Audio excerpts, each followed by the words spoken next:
It's another day, left jab, right jab, this is MMA. Mixed martial arts, quick body parts, undefeated when I pick 'em. Who the champ, who the victim, looking in my crystal ball, I predict the winner. Never stop fighting, if you lose, keep your chin up. Know how the game go, I'm a smart fella. Welcome to the show, this the MMA fortune teller.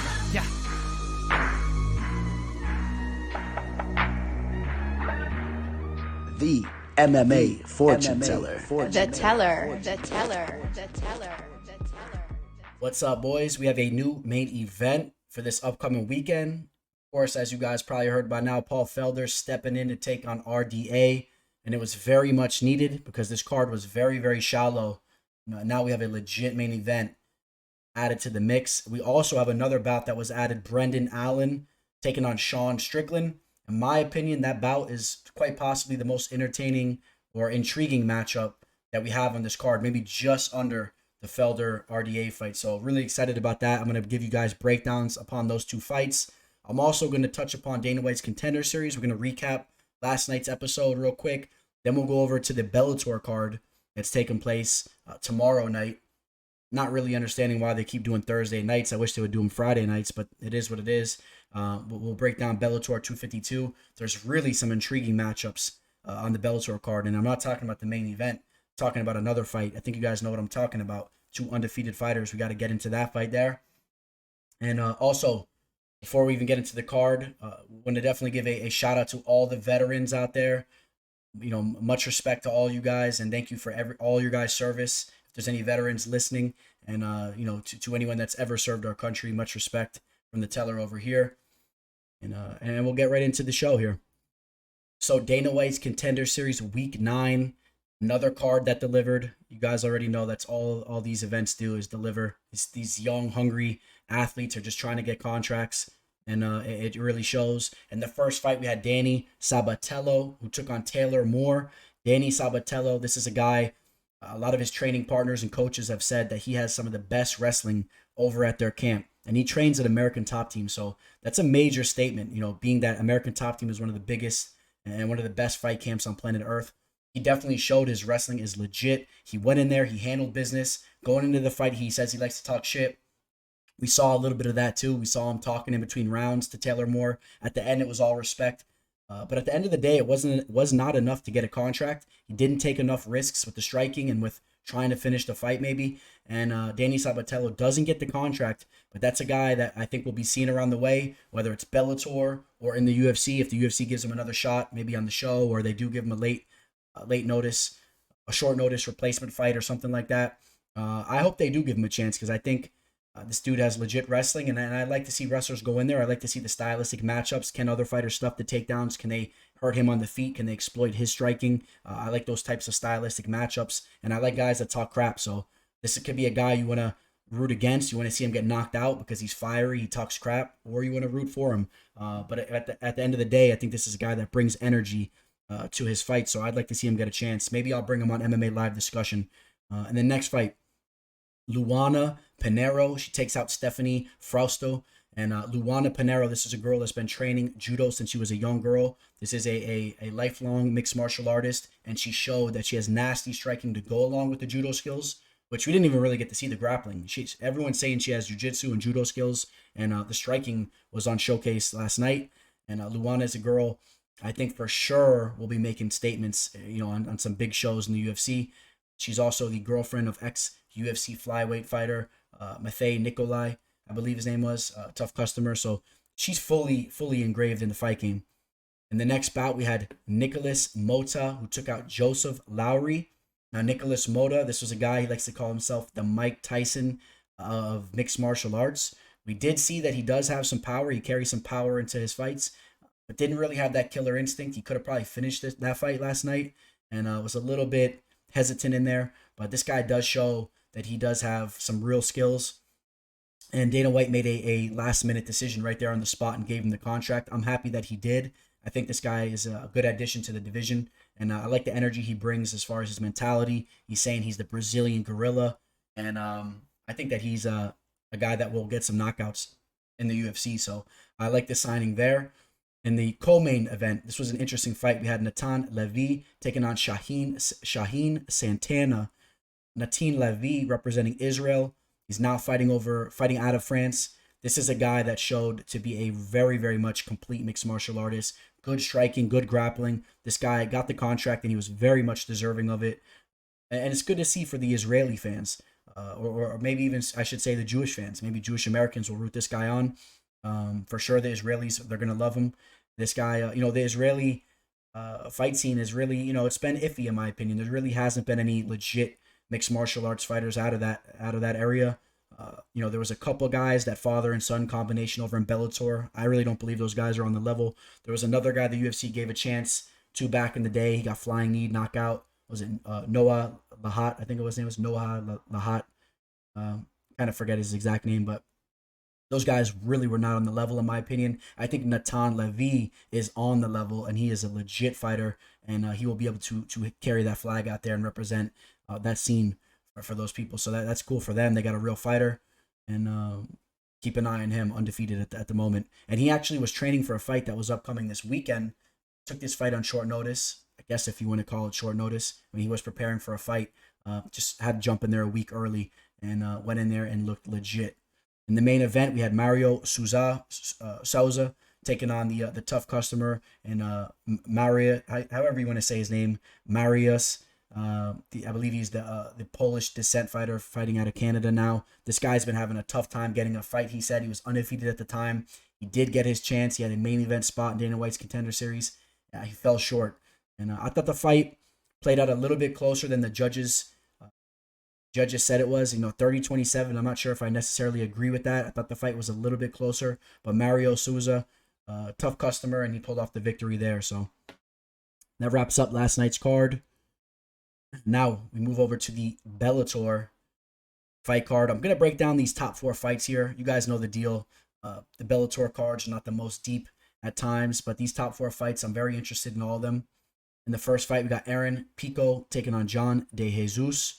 Aaron Pico, you guys know the deal. Aaron Pico, one of the most highly touted prospects to ever transfer over to the MMA game with his wrestling credentials, his boxing credentials.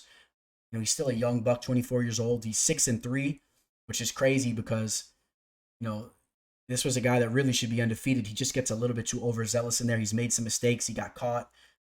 I think he's learning. And he's learned from those mistakes. He's training over at Jackson Wink now. I think, obviously, this guy is going to be a true threat as he progresses with his career. When he's 27, 28, this guy's going to be a monster. Hopefully, we'll see him eventually transfer over to the UFC, I hope. And this is a guy that I expect to go out there, and I expect him to take out John Dejesus. John Dejesus will be the bigger fighter. He'll have a little bit of a reach advantage. He'll have the experience. He'll have over 20 bouts, 20 professional bouts. But I don't think that'll be enough. I think that Pico will be a little bit more patient in there. He'll wait for the right times to explode, and he'll probably go in there and he'll probably get a finish over a guy in John Dejesus. So I don't even see a line on this fight. And if there is a line out there, you already know Pico's going to be a big favorite. And Pico should go out there and handle business. And the next fight, we got Daniel Weichel taking on Emmanuel Sanchez. These guys have thrown down before. They're getting another opportunity to go at it. Emmanuel Sanchez, I think Emmanuel Sanchez will have a little bit of the better striking, where Daniel will have, maybe an edge as far as the grappling goes. Maybe they're close down there, but Daniel does like to drag his fights down to the mat. He has some good grappling. He's a very tough customer there. Over 50 professional fights does Daniel Weichel have. So, and he's been in there with some big names. Went to a split decision. Went to a split decision loss to Patricio Pitbull, who was one of the best fighters over in Bellator. We'll talk about that here in a minute. And did take out Emmanuel Sanchez the last time they fought in a split decision victory for him. So he has some big names here, that he's taken out: Des Green, Pat Curran, Giorgio Karakanian, and Brian Moore, Saul Rogers, the ex-tough, the Ultimate Fighter contestant who always had visa issues, never was able to really stick around in the UFC, but a tough customer. And his 2 losses against legit fighters here. So, Michelle is a tough customer. Emmanuel Sanchez, I think Emmanuel Sanchez will have a little bit of the better striking, like I said, a little bit more athletic out there. He'll have a 5-inch reach advantage. Hopefully he could use that out there. And Emmanuel Sanchez coming off a nice win over Taiwan Claxton. Georgie Karakanian lost to the Patricio as well, one of the Pitbull brothers. And took out Sam Cecilia. This is a close fight. Like I said, Emmanuel Sanchez lost this fight the first time around. I think he probably gets redemption here in the rematch. I think that's the way I'm going to go here. He's a little bit more in his prime, 30 years old now. Michelle about to be 36. I think Emmanuel Sanchez is hungry and he's going to win some redemption here, and I'm going to go with him to win the fight. Now, this was the fight that I was talking about. This is the fight of the card here, in my opinion. 2 undefeated fighters. Logan Storley taking on Yaroslav Amazimov. Logan Storley, the Division 1, or I should say the ex-Division 1 champion wrestler out of Minnesota, one of the more highly touted prospects to come over to the MMA game, and that Bellator got their hands on. And Logan Storley has just been a beast. He's been going in there just destroying guys with the grappling. Not a lot of big names, hasn't really been tested. And he will be tested here against Amazimov. Amazimov 24-0, which is obviously a big difference than 11-0. A lot more experience. Amazimov has been tested against the wrestlers as well, right? Amazimov went in there against Ed Ruth. Ed Ruth, the Penn State wrestler, very highly touted wrestler, and Ed Ruth went in there, was able to get takedowns on Ed Ruth. So that's a major thing you want to take into consideration here. It's taking out ex-UFC fighter Eric Silva. David Rickles, Mark Lemminger was the last fight that he won. And, Gerald Harris, the Hurricane Harris, was a good win for him. Logan Storley, though, in my opinion, will be the biggest victory on his resume, in my opinion. I think Logan Storley has so much hype behind him, and I think it's well-deserved. As far as the line goes, you can get Storley as a pretty good dog here. Oh, yeah, now they did since announce a lot of lines here. This all just updated, so... Pico, like I said, a -800. The line is very high on him. Last time I looked, they only had lines in the top 3 fights here, so these were all just put out there. Emmanuel Sanchez favorited to win that fight. Thought he would be as well. Last I looked, he was right around -200. So yes, money coming in on him. And then Storley right around +155. So action is coming in on Storley. Was +180. Just earlier this morning. So yeah, the money's coming in on him now. People are aware, man, as I'm recording this. So yeah, man, Storley is a guy that's a legit wrestler. He might be able to get some takedowns on Amazimov and win a decision there. But Amazimov, like I said, has been proven to stuff takedowns and use his own wrestling game. He'll be the more fluid and natural striker in there. And this is a guy that's really, really a legit fighter. Both these guys, very legit fighters. I'm going to edge Amazimov just because I saw what he was able to do against Ed Ruth. I think Storley is a better wrestler than Ed Ruth, but I don't know. I still got to go with Amazimov. He's going to have the 4.5-inch reach. I think the striking will be enough to win the fight there. He'll be able to keep it on the feet. That's the fight you guys want to pay attention to. This is the fight you want to watch here. Hopefully we'll see both these guys over in the UFC down the line. That's how I look at it, at least. All right, now the main event of the Bellator card. We got Patricio Pitbull taking on Pedro Carvalho. Of course, this fight was supposed to happen some time ago before COVID hit and destroyed everything. We saw these guys talking crap to each other inside the press conference. And Patricio Pitbull, a true G. I wish that he was over in the UFC. I think he's a guy that really, really could have been a big star in the UFC representing Brazil. This guy is just, has that knockout power. He's underrated in my opinion. Just not having the big stage of the UFC. Of course, the real fans like us, we know what he brings to the table. He'll go in there, he'll knock out guys like Michael Chandler. Just took out Juan Archuleta, a very, very well-rounded fighter. 30-4 as a professional. He's the better of the Pitbull brothers, in my opinion. Pedro Carvalho, more of a grappling-based fighter. I think that Pedro is going to want to try to use his grappling to win a decision here. I think that's the route he wants to go, or maybe pull off a submission. He was 25 years old, training at a Straight Blast gym. He's going to be bigger in there. He's going to have a 4.5-inch reach advantage. He's going to be a much bigger dude, in my opinion. And not so much in my opinion. I think that's pretty much fact. And I think he's going to want to use that size to try to hang on Patricio and try to make this a grappling affair. I do not think he wants to make this a striking battle. I think Patricio can knock him out, can knock anybody out, really, for that matter. And I'm going to take Patricio to win the fight. It's going to be hard to go against Patricio there. And Patricio's a big favorite. Minus 750. I mean, the line's crazy. Value probably is on Pedro. If anything, maybe Pedro, like I said, can use his grappling to edge out a victory there. But you know who I'm going with. All right, so that's the Bellator card.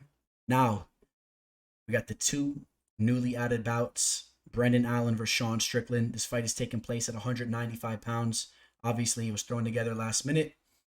Brendan Allen, you guys know I'm very high on Brendan Allen. This guy's been going in there taking out legit fighters. Took out Kyle Dawkins. You guys know how I feel about the Dawkins brothers, and particularly Kyle.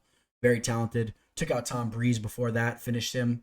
Took out Kevin Holland, finished him. A lot of you guys love Kevin Holland. That's a big victory there. I was on Brendan Allen to win that fight. Not a lot of people were. I believe he was a slight underdog going into that fight too, and I picked him to win that fight. That's how high I've been on Brendan Allen. Took out Aaron Jeffrey. That was on Dana White's Contender Series, where Aaron Jeffrey was really bringing the fight to him. Allen was very calm and composed in that fight. Hit him with a counter shot, dropped him. I mean, Allen has very tight, crisp striking, has very high caliber jiu-jitsu. He's a very well-rounded fighter. He's only 24 years old. This guy is, we're going to see him grow in front of our eyes, where Sean Strickland's pretty much cruising into his prime. He's had some long layoffs here and there, but a very talented fighter as well. We saw him just go in there and take out Jack Marshman. I had him mixed in a parlay that night, so he came through for me. Was on another level in there. I felt like he could have really used his grappling and his jiu-jitsu skills to finish that fight. He wanted to make a statement on the feet. He was giving Jack a lot of opportunities to throw down with him in that fight. So Sean is a very entertaining fighter. He was talking crap in there, kind of a showman in his last fight.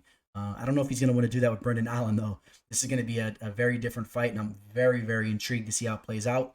I'm taking Brendan Allen to win this fight. The line is very, very close here, and this is going to be an entertaining fight, I'm telling you, boys. So Brendan Allen is my pick, though. I think Brendan Allen, he's going to have a 1-inch reach advantage. Nothing really here, nothing there.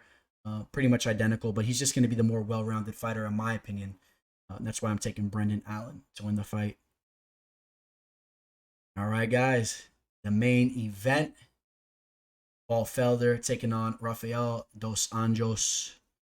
Paul Felder stepping up like a G. Paul Felder. What can we say about Paul Felder here? I remember when Paul Felder made his UFC debut against Danny Castillo. The long-time Team Alpha Male fighter. Now he's a coach over there. He goes in there, hit him with a nasty spinning back fist, and Danny Castillo was not happy about that. You see the look in his eyes, but really made a statement in that fight. Then we also know him, for his performances that he put on recently, like the match against Dan Hooker. That was obviously a play of mine. If you guys remember, I had a play on Dan Hooker there. A lot of people were saying Paul Felder should have won that fight. Obviously, maybe I'm biased because I had money on Hooker. I thought Hooker did enough to win 3 rounds, but no matter how you spin it, Paul Felder looked amazing in that fight. There was rounds where he really, really stepped up and looked amazing. He showed that he has the heart of a warrior. He's such a tough opponent. Obviously, his striking's nasty. He has the Taekwondo background. He's just very accurate with the strikes. You've seen him go in there and strike with Edson Barbosa, pull out victories there. And he's just a very talented fighter, man. Good takedown defense and all. And now he's taking on Rafael dos Anjos. Whereas, Rafael had a full training camp for this fight. He was training for a guy in Islam Makhachev, who's one of the top prospects, a very dangerous fighter. More of a grappling-based fighter, so RDA was working on his grappling a lot for this fight. When these fighters work on their grappling a lot like that, man, I really do believe it carries over to helping their cardio to really be in good shape, man, to go and to be able to stuff takedowns nonstop. So I have a feeling that RDA is in phenomenal shape for this fight, whereas Paul Felder's taking this fight on short notice. I don't know exactly, how much training he was able to get in for this fight. I know he was probably on notice and whatnot and was still getting it in. We did see that Jared Gordon said that he was not able to train wrestling with Paul as of recently because somebody tested positive for COVID around him. So he wasn't getting in that wrestling training with his normal wrestling training partner, one of his best friends there. Shout out to Gordon. He's a tough customer. And so that's something you want to think about. Maybe RDA tries to go in for takedowns a little bit, tries to push the pace. But I think for the most part, this fight's going to take place on the feet. And I'm going to slightly edge RDA to win this fight. I do think the line's off, minus 180. I think the line is off. But I think the fact that he had a full training camp for this fight, I gotta go with him to win the fight there. RDA, man, you know, ex-UFC lightweight champion, a guy that this was a fight that he really got put on the map for me. Took out George Soteropoulos, was a guy who was winning fight after fight, fellow Greek fighter, one of the first real Greek fighters that you know made a name for himself. So I was a big Soteropoulos fan. RDA goes in there, hits him with a nasty hook, knocks him out. You know, I was there for this fight live where he took out Donald Cowboy Cerrone. Cerrone shelled up right in the beginning of the first round. I think that's me right there, actually, sitting cage side. That's the teller there. I'm just messing. That's on me. But, you know, that was a fight that I was very disappointed. It was an excellent night of fights. And then, of course, Cerrone did his typical, you know, either is super tough in there and he puts on an amazing fight, or he just cowers early. And that was one of the ones where he cowered a little bit early. But RDA, you know, he's dangerous on the feet as well. And much respect to RDA and Cowboy. Obviously, I'm just poking fun, but much respect to both these guys and much respect to RDA. And I'm going to slightly edge RDA to win this fight just based on the fact that he had a full training camp for this fight. And I think that people underestimate RDA as of recently because he's losing these fights to legit fighters, right? Leon Edwards up at the welterweight division, Kamaru Usman, Colby Covington. I mean, these guys are championship material up in the welterweight division. Paul Felder is a different stylistic type of matchup. This should be more of a striking-based fight. And I'm going to edge RDA just based on the fact that he had that full training camp. So, yeah, that's going to wrap up this little video that I'm making for you guys. I hope this will help you get an edge on those two fights. And MMA live discussion will probably be with Nick the Tooth tomorrow night if you guys want to join me. And we'll brush upon some more stuff here. Or we'll just make it quick, whatever you guys want. But either way, Nick the Tooth, an interesting character that I'm looking forward to chatting it up with. Of course, he was the guy that was on Dana White's Looking for a Fight, a childhood friend of Dana White. And if I don't do that tomorrow, it'll be next week. But either way, I'll keep you guys updated on my Instagram, MMA Fortune Teller _. And yeah, we got a fight card to look forward to here tomorrow night. And also, maybe I'll do a live watch on the Bellator fight card. Although timing-wise, it kind of doesn't match up right. Because I gotta sit there on the live video forever to reach the big fights, but maybe we'll hang around for the Logan Amazimov fight. That'd be a good one to watch with you guys. We'll see how it goes. I'll keep you guys updated. If you guys have any questions, you guys reach out to me. MMAFortuneTeller@gmail.com, Instagram MMAFortuneTeller _, Twitter The MMA Teller. And if you guys are interested, I'm finalizing some plays here for the weekend here. They'll be done today. So for everyone that I work with, they'll be out to you guys today. And that's about it. All right, guys. Signing out. Teller. The MMA Fortune Teller. The teller.